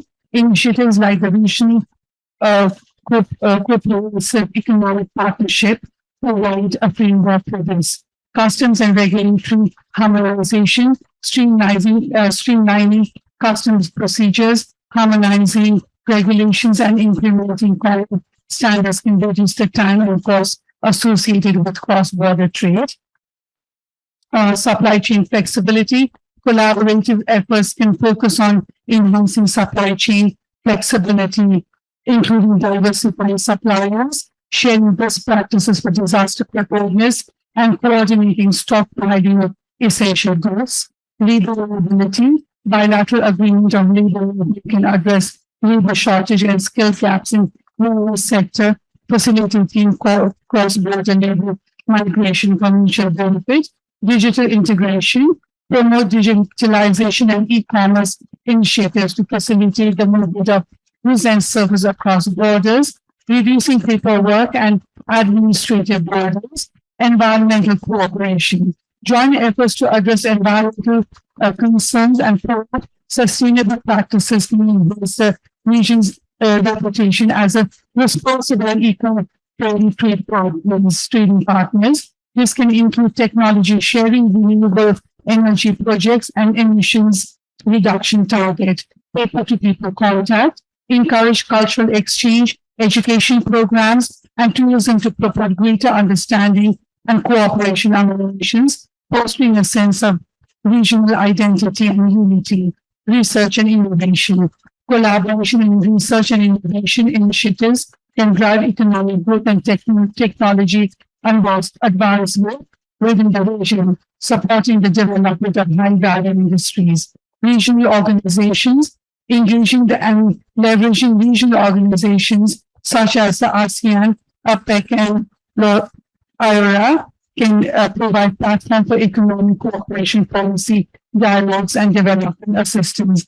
Disaster preparedness and response, collaborate and disaster management and relief efforts, including early warning system and joint response teams to minimize the impact and natural disasters of the regional economies. So in conclusion, addressing these challenges and fostering cooperation in these critical areas will be instrumental in creating a favorable environment for cross-border trade, investment, and economic growth in the Indo-Pacific region.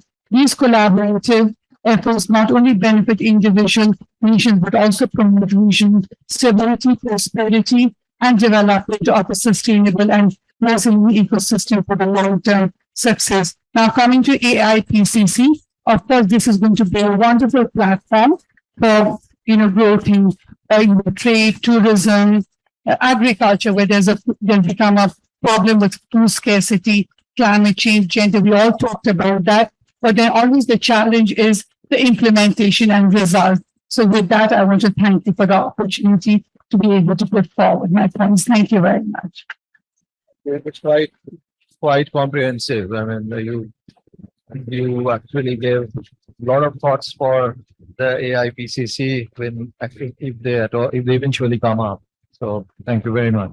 But in a sense, I consider that you feel that such acquisition should come up.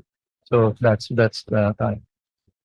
May I now go to Mr. Indonish Sengupta, Chairman, IDC Vietnam, in Cham. Good afternoon, ladies and gentlemen. It's a privilege and a pleasure to be part of this, August gathering of very distinguished business leaders from Indo-Pacific region. And thanks to both Ministry of External Affairs and Bangalore Chamber of Commerce and Industries to create this platform where we are having some meaningful interaction. The best part of speaking in you for is most of the points are covered, so you have to speak less. However, let me start a little bit from where I come from, which is from Vietnam. 6 years back when I moved to Vietnam, there was complete lack of awareness about that country. Now it's much better. So my very concerned relatives used to ask me, how is the war going on? Things like that. It is very hard. I have to take some time to explain to them there's no war going on. And US and Vietnam are best of friends. And in fact, there are 2 countries. Vietnam has signed comprehensive strategic partnership, and one is US and another being India, and there are 2 other countries. And there's a book which I strongly recommend, for many people to read. It's called Nothing is Impossible, Reconciliation between US and Vietnam. It's written by my good friend and erstwhile US Ambassador Terosius, who is also now the CEO of US ASEAN Business Council, right? Now, Vietnam, geographically located on the western border. You have Laos, Cambodia. On the northern border, you have China, and on the eastern border, you have the East Sea. Please note I'm using the word East Sea and calling it by no other name. Well, it had, also some of my friends in India, involved very well political relationships and historical relationships with Vietnam. In fact, you'll be amazed to know there are statues and parks of two foreign leaders in the entire Vietnam. One is Lenin, another one is Mr. Indira Gandhi. There are other statues and parks named after any other foreign leader. However, economic ties did not reach the potential of the political relationship between the two countries. So to talk about Vietnam, it's 100 million people, very young population, affordably mobile with a lot of disposable income, growing disposable income. And because of the young age, it's a very resilient and hardworking nation, and a lot of good policies were made over the last maybe 15 years, and a lot of good reforms have been made. And it has become the sort of export hub among many investors, especially with the China Plus One strategy for many MNCs. Why? Because there are two things which Vietnam did very well. One was it was a signatory to the most number of FTAs in that region apart from Singapore. And since Singapore does not really encourage non-high-tech manufacturing, so Vietnam became the obvious choice with so many FTAs for the SMEs and the MSMEs. And also some of the big investors, especially in the area of energy and your agro and even electronics. I mean, Samsung has the biggest factory outside Korea in Vietnam. That's the one thing. And the second, which was done very well, is the whole development strategy of industrial parks and industrial zones, which are privately developed both by international investors as well as local investors. So for an SME, and it has the authority to give all the approvals. So for SME, it's not like almost like a plug and play. You decide and you choose the industrial park. There are almost not 850 industrial parks. You choose the park depending on raw material cost and your supply chain cost, and just go and pay your lease rentals, and you can put it up your factory in 3 months' time.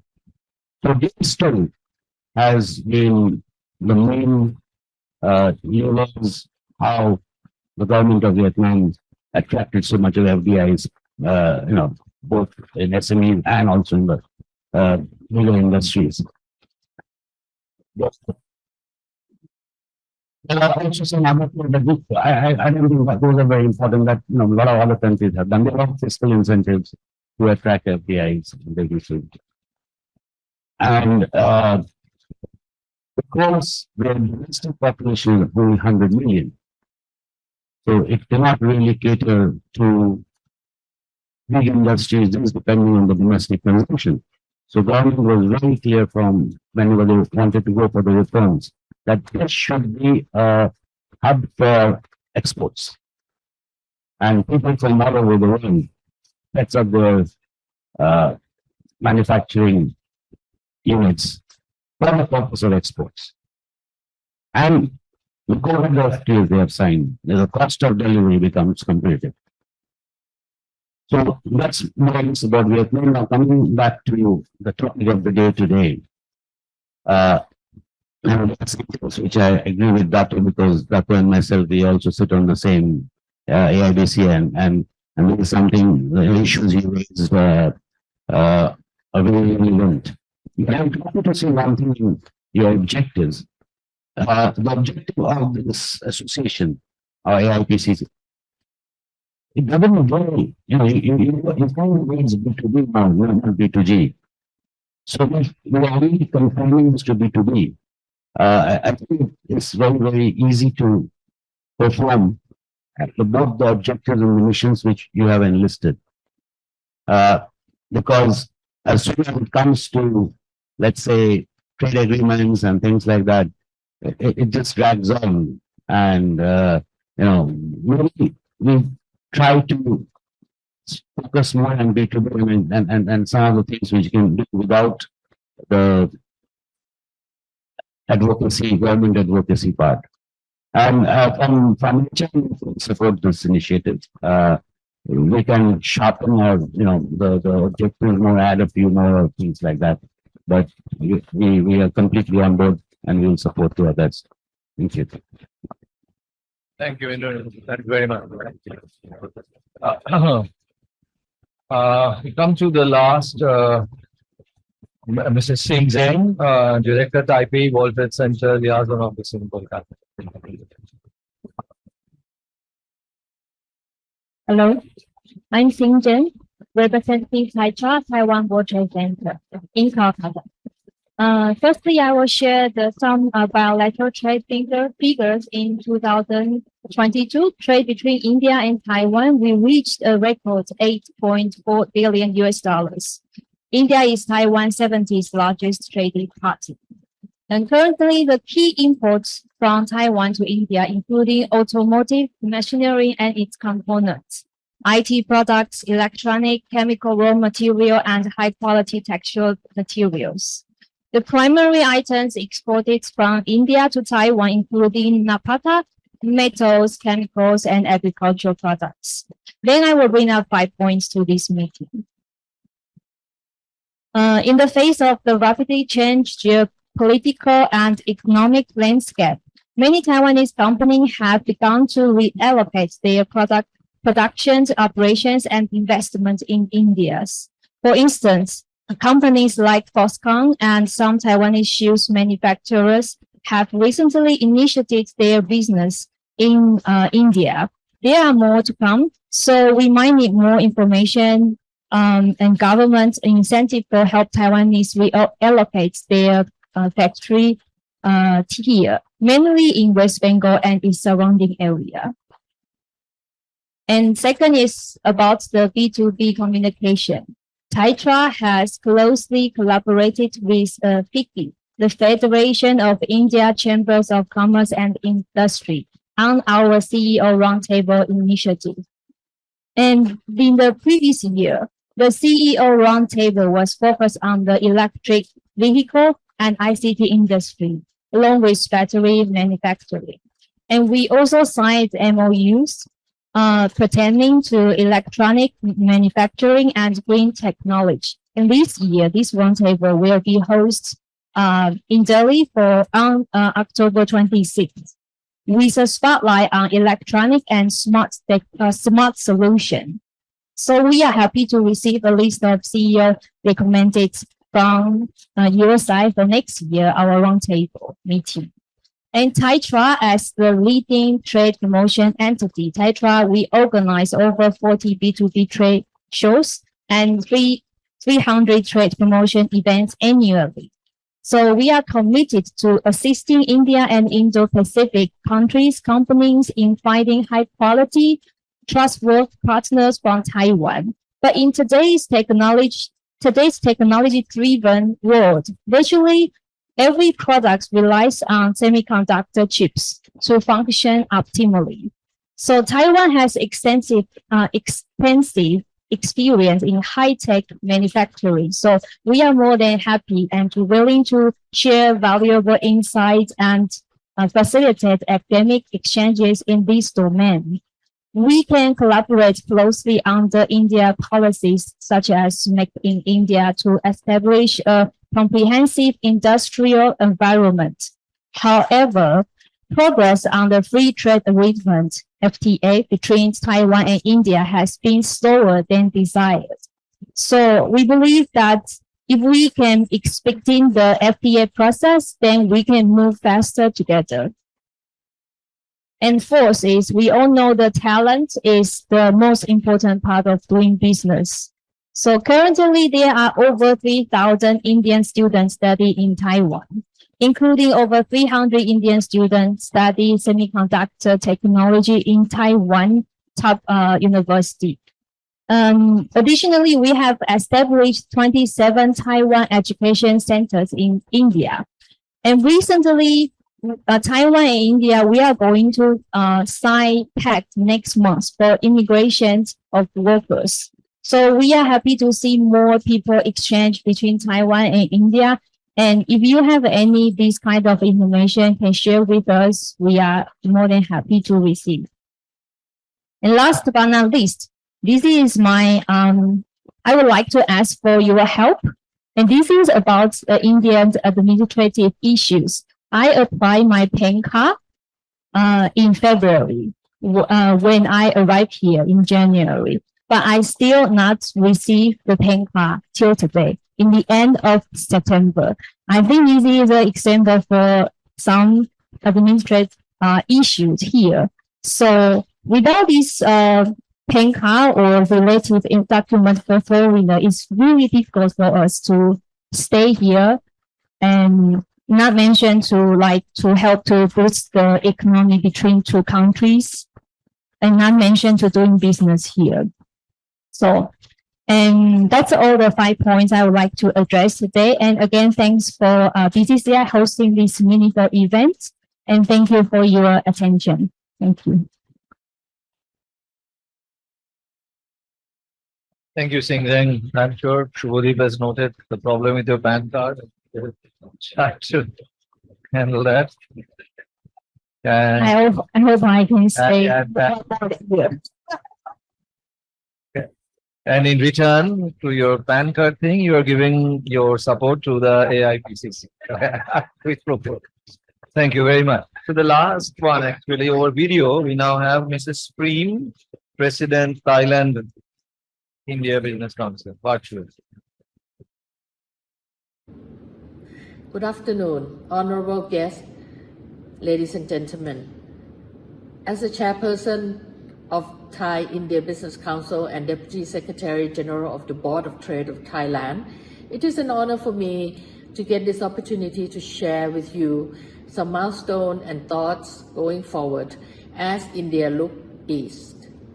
Back in 2016, when I traveled with the Thai delegation to India, meeting with the private sector of the India business community at a forum called ITJBF, or India-Thailand Joint Business Forum, created a ground voice to both our government what they must do to support the growth of trade and for business of both our country to prosper. Back in the day, our trade was barely $8 billion, and investment from Thailand to India was in the hundreds of millions of dollars only. Why? Because we did not understand each other, not the market, not the people, let alone the complexity of cross-cultural trading. In 2016, we, the private sector, through ITJBF, managed to get the government to hear us, and many things were made easier. We promised each other to double the trade from $8 billion to $16 billion in 2021. Yes, COVID hit and business suffered, but the business started to pick up again, and we closed our year 2022 above our target at $17.7 billion US.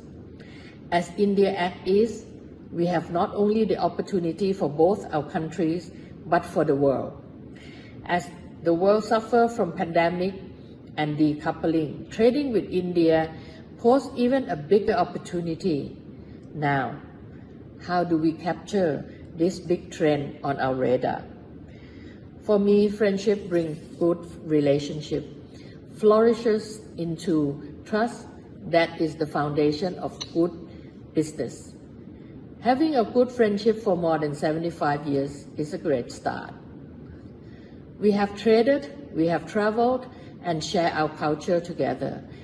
Let us make sure that this sentiment move on into the 21st century, where our next generation is longing to do more together.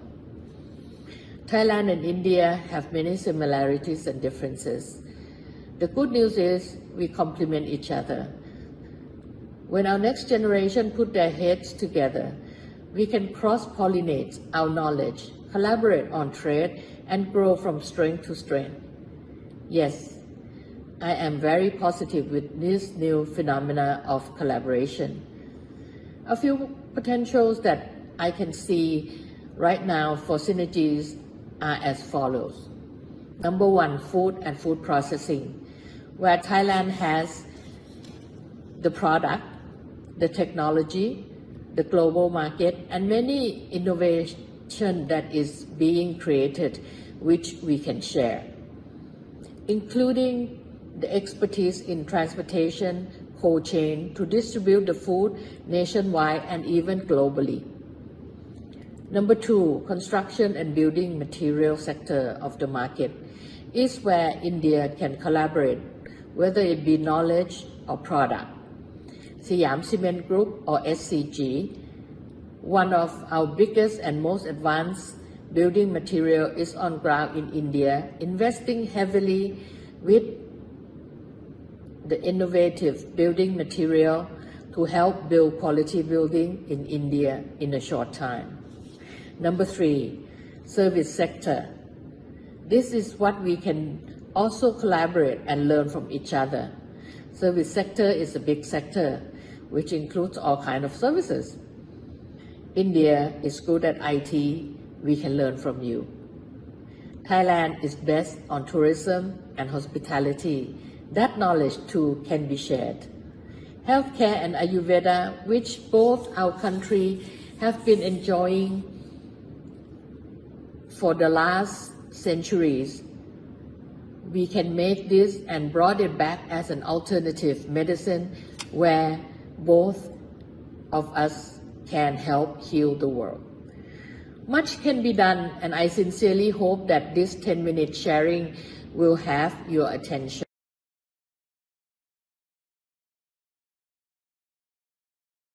Okay. So we now complete a round of observations from the Chamber or the International Trade Body representatives. Now, if anybody has any observation further on this concept of AIPCC, please be welcome to share that. And with this, I will also now, after your observation, transfer back to for any observations from anyone on the should go to mic. I think this is working. Yes. It doesn't matter. This idea of forming this association of Indo-Pacific Chamber of Commerce is really commendable. We have all come to know about the objectives behind forming this association, and the objectives are really great. I would just like to add one objective, if it is acceptable to all the participating countries. That is cross-border placement of professional technicians.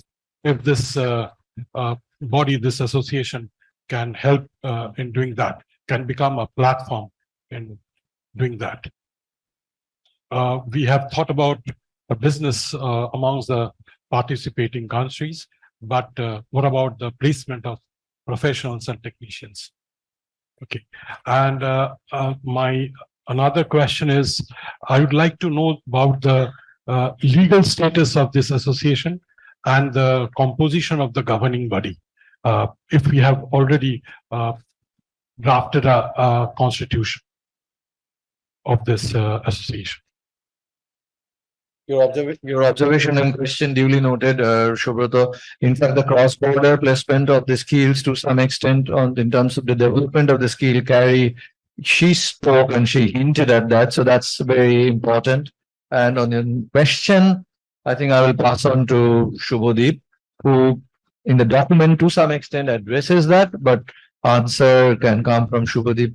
Ajit, Professor, you were wanting to make an observation. Okay. Any other observation from anybody?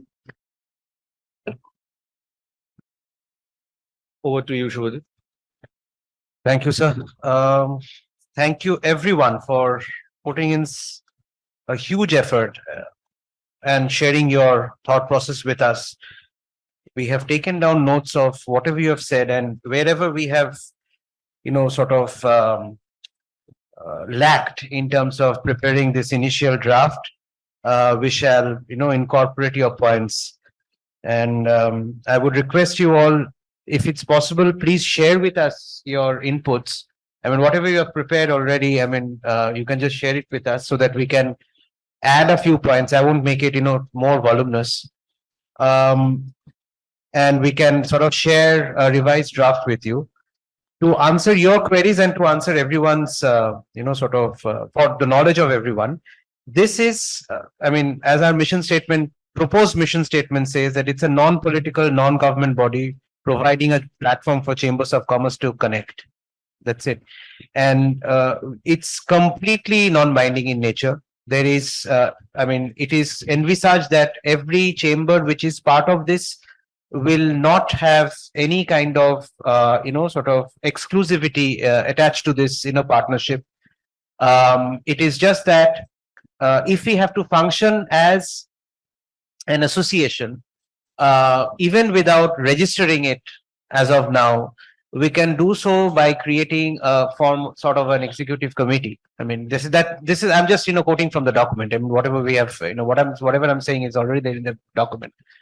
And every participating chamber will nominate 2 persons to that executive committee, preferably the leader of the chamber and, someone, from the secretariat or, anyone else that the leader would like to nominate. And that committee will obviously have a tenure of a year. And, we will again, sort of reconstitute the committee after the year. We have especially not, kept any sort of complications with respect to voting. Anything will be decided by simple majority and preferably by consensus, because we do not want to, sort of get into areas where, I mean, the whole idea is to solve problems, not create more problems for all of us while functioning. But obviously, these kind of issues will come up. I mean, as we progress, we will have to, draw up bylaws and etc. But as of now, we have even, kept it to the extent that it is financially also not binding.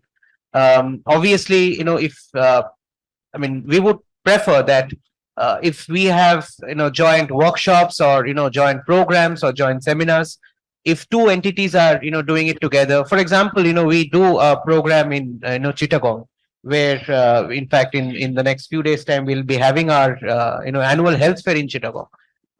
It's us who are, sort of bearing the expenses, and sort of we have got, certain partners who are helping us in Chittagong. But again, as I said, that it's completely, we can sort of find out, our rules, make our rules as we go. This document has got the points of association and, sort of the principles of operation, including the financial, sort of principles that might be governing us.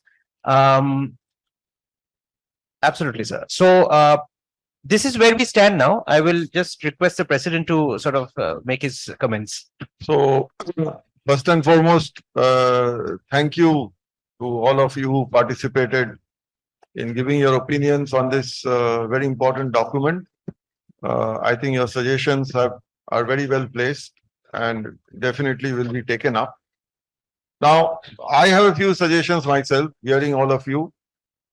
The first one is, I would suggest that we don't get too much bogged down with the nitty-gritty creation of laws and bylaws to start with, because that is not the purpose of this organization or this body. The purpose is to facilitate And therefore, in order to, the proof of the pudding is really in the eating at the end of the day.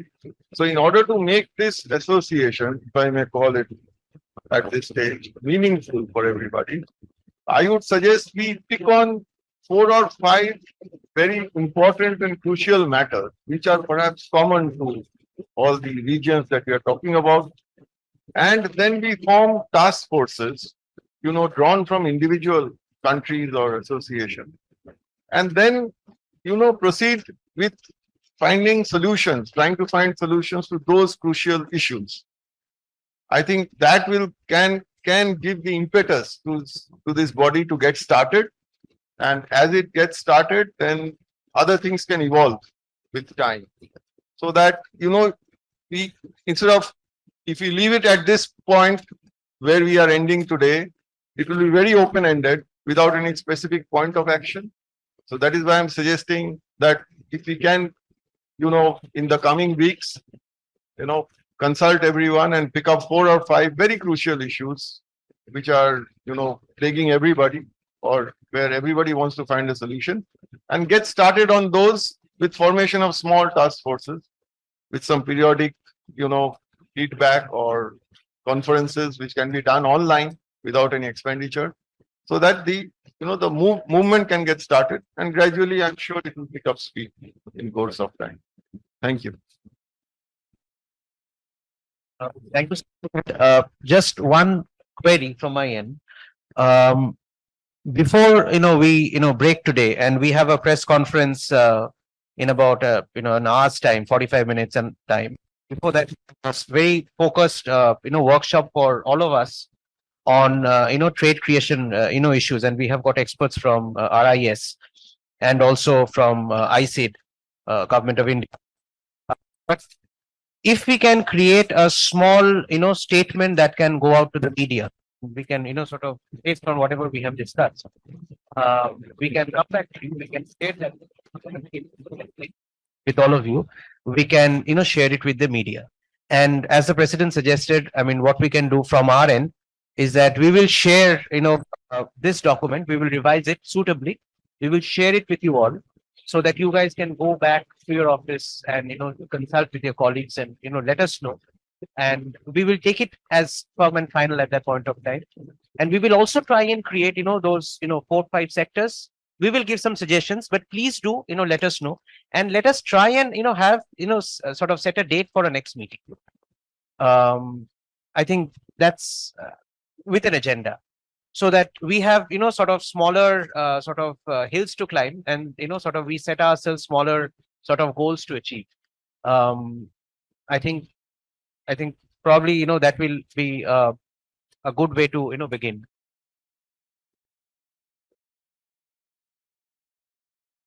So what we'll do is, I mean, we are ready for the next session. In the meantime, my colleagues and I, we shall prepare a very short draft. I mean, a few lines, maybe, kind of a statement, and we shall come back to you individually and just ask you if it's all right with you, so that we can announce it to the media when we are having the media interaction in about an hour's time. Thank you. We shall immediately, sort of go for the, workshop on, trade creation, and we will rearrange this, this table, this part of the table.